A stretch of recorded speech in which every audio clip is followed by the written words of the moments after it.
Exam Practice Test 4. Listening Part 1. You will hear a number of different recordings and you will have to answer questions on what you hear. There will be time for you to read the instructions and questions and you will have a chance to check your work. All the recordings will be played once only.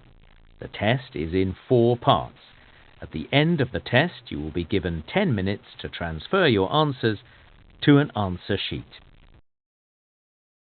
Now turn to Part 1.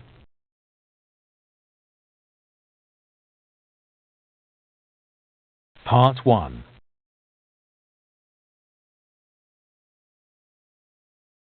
You will hear a man who runs a transport hire company talking to a woman who wants to hire a vehicle. First, you have some time to look at questions 1 to 5.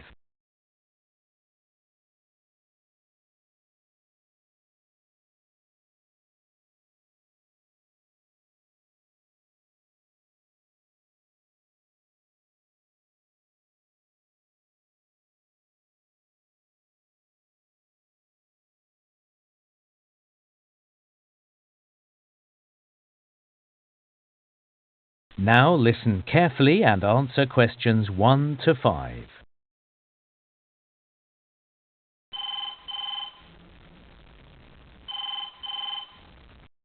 Good morning. Island Transport Company. This is Brian speaking. Morning. This is Jenny Cartwright here. I'm visiting the island next week and I want to hire some form of transport. No problem, Jenny. Island Transport can offer a range of different vehicles to hire. So, the first option is a motor scooter. They're very popular. Oh, right. And how much do they cost to hire? Well, you can hire them by the hour or by the day. Per hour, it's $15.50. And what about for a day? Daily, it's $49.99. That includes a full tank of petrol, but you need to fill it up before you bring it back. Is a scooter a good way to get around the island? Oh, yes. It's a lot of fun. Visitors really enjoy it. Do you provide helmets? Yes, of course, all sizes. We can also let you have gloves as well. It's not a bad idea. Oh, yes, I hadn't thought of that. The only thing is with the scooters, you have to keep to sealed roads. That means you can't ride on Battenberg Road, so you can't visit the far end of the island. Sorry, I didn't catch the name of the road. Could you spell it? Sure, it's spelt Battenburg. But there are still plenty of other places you can explore on a scooter. OK, and what about a car? Yes, we've got a range of cars. Well, there's 4 of us. But if we do go for the car option, we'd be happy with a very small basic one. An economy car would be $87.80 per day. That's for a 4-door car. It can take 5 passengers. Right, OK. And a car is the best way to see the whole island. You can drive on all the roads. And if you'd like to go for a swim, you can drive right down to Green Bay, which visitors love. Well, a car is definitely something to consider. It's certainly a good price if we split it between the 4 of us. Exactly. Only thing is, it's pretty hot at this time of year. Does the car have air conditioning? Not that model, no. You need one of our bigger cars if you want that. Well, maybe it doesn't matter. Before you hear the rest of the conversation, you have some time to look at questions 6 to 10.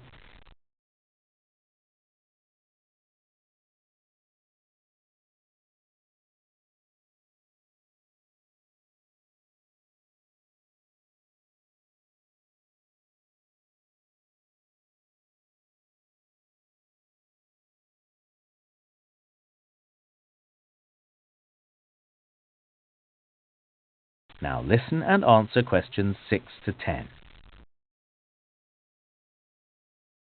The other option to consider is an e-bike. These are very popular, like a normal bicycle, but with electric power to help you along. How much are they? Normally they're $59 per day, but I can offer you a discounted rate at the moment of $52.20. Oh, OK. To be honest, a lot of our customers these days prefer e-bikes to motor scooters because they're so quiet and peaceful. On some e-bikes, the battery is really heavy, but on these bikes, it's nice and light. I've never ridden an e-bike before. How difficult is it? Not difficult at all. You'll find they are very easy to handle. Like I say, just a normal pedal bike really, but you don't have to do too much work, which is a good thing because the island is quite hilly. These are good quality bikes too, well made with high quality brakes both front and back, so you won't have any problems. Well, that does sound like a lot of fun. Do they come with GPS? No, but we can provide you with a map. What about a lock? Yep, one of those as well with each bike, so you can leave it securely if you want to. I think my friends will like the idea of an e-bike. A good compromise. Well, like I say, they're very popular these days. And another big advantage is that you don't have to have a license for this type of vehicle. Well, let me discuss it with my friends and I'll get back to you. No problem. Thanks for your time. That is the end of Part 1. You now have 1 minute to check your answers to Part 1.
Section 2. You will hear a representative from Easy Travel Travel Agency explaining to some customers the benefits of her company. First, you have some time to look at questions 11 to 15. Now listen carefully and answer questions 11 to 15. Hello everyone. Now you're here because you're interested in travel, right? And you're in the right place. For at Easy Travel we have the best deals for the best locations. We specialise in eco-travel, or holidays designed to get you amongst nature, ignoring the hustle and bustle of big cities. So whether you want to hike in Nepal, as many people do, or follow some jungle paths in the rainforests of Queensland, we can give you the best deal. If you look at our office here, you'll see our overseas consultants. That's for trips overseas, obviously, to Europe, to North America, but primarily for the Asian market, which is generally more popular in this part of the world. Most people like that touch of the Orient, right? But they also like the domestic market, since this country offers its fair share of beautiful natural vistas. What about the deserts, anyone? What about some striking red rock gorges? Then talk to our domestic consultants who can arrange anything you want. But they deal with the accounts in the morning, so you'll need to talk to them in the afternoon. And remember, our office doesn't open at night, sorry to say. Now, around the outskirts and outer regions of this city, there are many beautiful places that you might not be aware of, and the advantages of these regional locations are many. Mostly by being closer, some of them can be done in a day tour. Yes, it's fast and convenient with none of those long-haul bus trips which often leave you cramped and uncomfortable and stuffing heavy suitcases into luggage racks. But I should tell you about our buses, those that are needed for the somewhat more distant holiday destinations. They definitely do not suffer from those problems I just mentioned. We use the services of the famous Sleek Line Company, whose buses are known as the very best. Yes, they are big, yes, they are comfortable, but what makes them especially different is the personal attendant who accompanies the driver, ready and willing to serve you and ensure that your trip is the very best. So whether it's overseas or local, we can certainly give you what you want. Now, do you have any questions? Before you hear the rest of the talk, you have some time to look at questions 16 to 20. Now listen and answer questions 16 to 20. Right, let me orient you to our main Easy Travel office here. On this table right beside us are travel magazines for you to browse through, and on the wall next to that are many more for all parts of the world. Our 4 travel consultants sit over there on the other side of that long counter. That's right, 4 of them, side by side, all serving various regions. Now, let me tell you their specific functions. Firstly, the consultant on the left, next to the plant, is the local tours consultant, serving tours in the immediate vicinity of this city. Next to her is what we call regional tours, targeting the statewide options. Next to her is the interstate tours, and that can involve either buses or planes. In the former case, utilising the Sleek Line bus service, as you know. And finally, next to her in the corner is general inquiries, which is self-explanatory. If you have questions of a general nature, rather than one relating to specific destinations, you can go there. Now, as I said, we can do international tours, and for that you need our big office, just through that door, the one between those 2 plants. However, if your international tour is in the Asian region, which is generally our most popular option, then we deal with that in a separate room, the one opposite international tours, but not the corner one. Just go through that door on the left, the one next to that cupboard. The door next to that is, in fact, our general office, so please don't go through there. That's reserved for staff members only. That is the end of section 2. You now have half a minute to check your answers.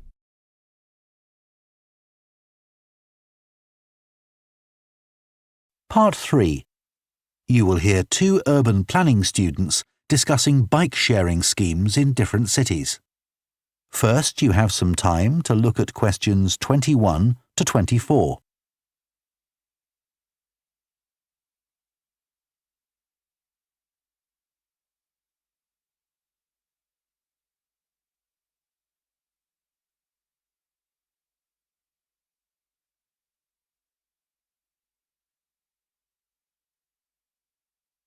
Now listen carefully and answer questions 21 to 24. Now that we've done all the research into bike-sharing schemes in cities around the world, we need to think about how we're going to organise our report. Right. I think we should start by talking about the benefits. I mean, it's great that so many cities have introduced these schemes where anyone can pick up a bike from dozens of different locations and hire it for a few hours. It makes riding a bike very convenient for people. Yes, but the costs can add up, and that puts people on low incomes off in some places. I suppose so. But if it means more people in general are cycling rather than driving, then because they're increasing the amount of physical activity they do, it's good for their health. OK, but isn't that of less importance? I mean, doesn't the impact of reduced emissions on air pollution have a more significant effect on people's health? Certainly in some cities, bike sharing has made a big contribution to that, and also helped to cut the number of cars on the road significantly. Which is the main point. Exactly. But I'd say it's had less of an impact on noise pollution because there are still loads of buses and lorries around. Right. Shall we quickly discuss the recommendations we're going to make? In order to ensure bike-sharing schemes are successful? Yes. OK. Well, while I think it's nice to have really state-of-the-art bikes with things like GPS, I wouldn't say they're absolutely necessary. But some technical things are really important, like a fully functional app, so people can make payments and book bikes easily. Places which haven't invested in that have really struggled. Good point. Some people say there shouldn't be competing companies offering separate bike-sharing schemes, but in some really big cities, competition's beneficial. And anyway, one company might not be able to manage the whole thing. Right. Deciding how much to invest is a big question. Cities which have opened loads of new bike lanes at the same time as introducing bike-sharing schemes have generally been more successful. But there are examples of successful schemes where this hasn't happened. What does matter, though, is having a big publicity campaign. Definitely. If people don't know how to use the scheme or don't understand its benefits, they won't use it. People need a lot of persuasion to stop using their cars. Before you hear the rest of the discussion, you have some time to look at questions 25 to 30.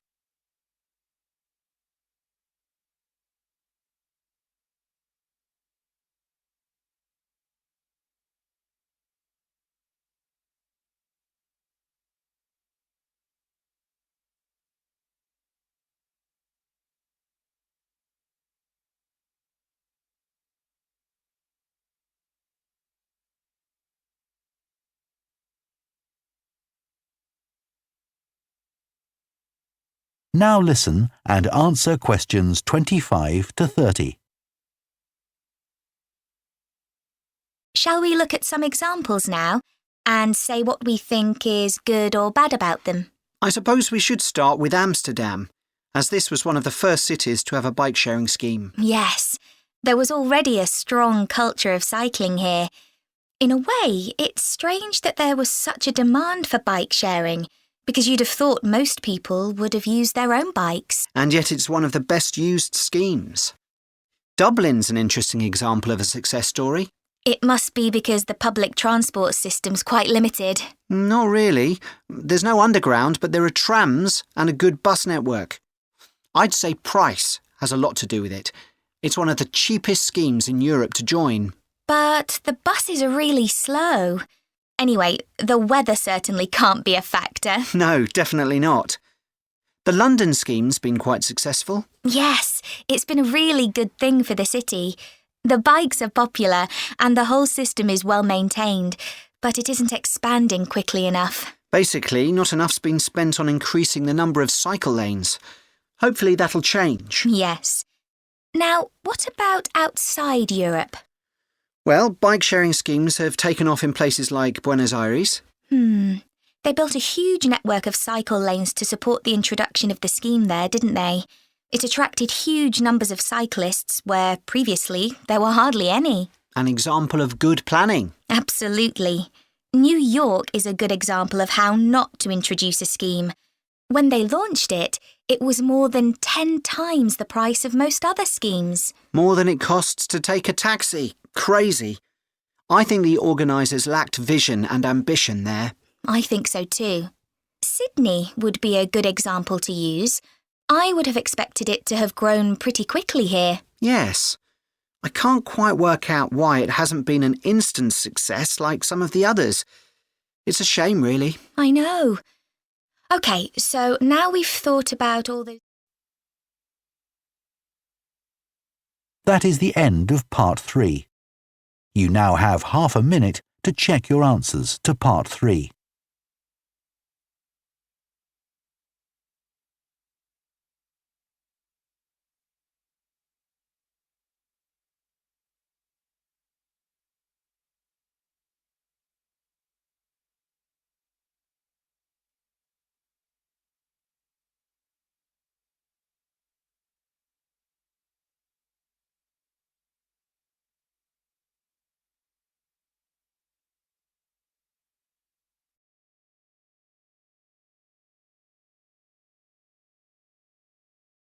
Part 4. You are going to hear a lecture on the subject of strength training. First, you have some time to look at questions 31 to 32.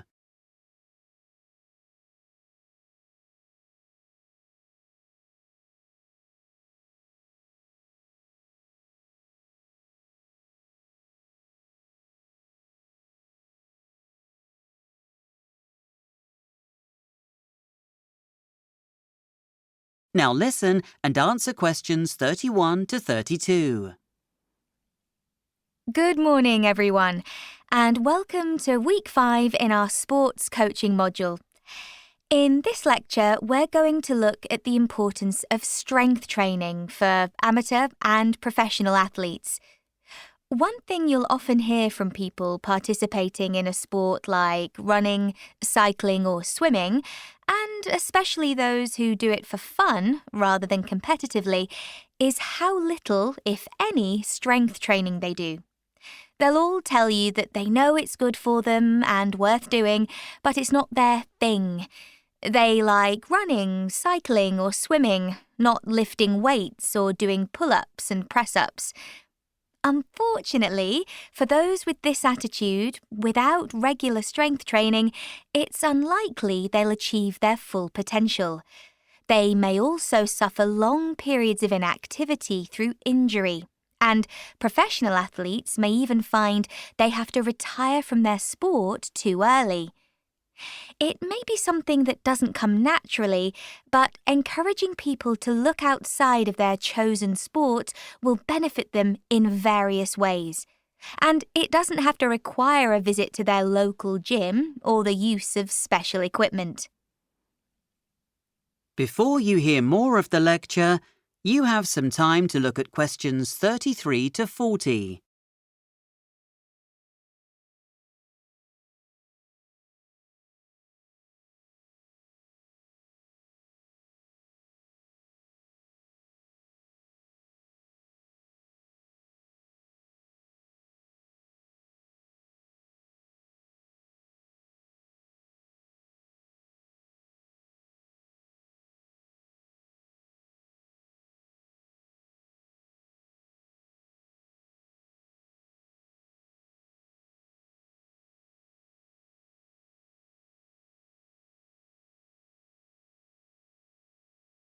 Now listen and answer questions 33 to 40. It's unfortunately the case that people who do a sport are more likely to injure themselves than people who don't. Virtually all athletes will have an accident at some point or other. The accident could be something as minor as falling during a run and result in nothing more than grazed knees. But accidents can also lead to pulled muscles, torn ligaments, or broken bones. These injuries are unpredictable and need to be dealt with as and when they occur. Sadly, there's not much a strength training regime can do to avoid injuries sustained this way. However, much of the time an athlete spends injured is probably due to those accidents that could have been avoided with correct strength training. Each sport involves repetitive movements that, over time, put excessive pressure on joints and muscles, or that can lead to the body becoming out of balance. Think how much stronger a tennis player's dominant arm must be over the non-dominant one. This kind of imbalance can be avoided to some extent by cross-training. That is, by doing more than one sport, such as running and cycling, which spreads the pressure on the body more evenly. However, nothing beats following a tailor-made strength training routine. Doing exercises that counteract repetitive movements and imbalances helps to create more all-round body strength. You'll become more flexible and you'll strengthen those muscles that are underused, all of which will help avoid injury. A training program shouldn't just be focused on strengthening an athlete's muscles. It should be developed to suit their particular sport and also improve their flexibility, which, in turn, will affect their overall performance. No matter how strong you might be, if you can't touch your toes, that stiffness will work against you when you work out. Including flexibility exercises will help with muscle and joint movement, improve your posture, and allow you to deal with the aches and pains of everyday life. For older athletes, or for those who wish to continue doing sport into their old age, strength training helps counteract the natural process of muscle loss. As the body gets older, it gradually loses the ability to convert the food we eat into muscle because it produces less of the hormones that are necessary to burn fat and build muscle. Weight training can boost the production of these hormones. Strength training is important for other reasons as well. Let's not forget that it can also benefit a person's mental health. In the winter months, when the opportunities to participate in an athlete's chosen sport are few and far between, or during periods of injury, strength training can fill the gap and help the person feel they're still making progress. It's still possible to set goals and see improvements in strength or stamina, and so it helps promote a positive attitude. Lengthy periods without exercise can seriously affect people used to working their bodies, so a program like this can help keep them motivated. So, including a strength training program for athletes, both amateur and professional, young and old, can help avoid injury, develop posture, increase strength and flexibility, and maintain mental health. That is the end of part 4. You now have half a minute to check your answers.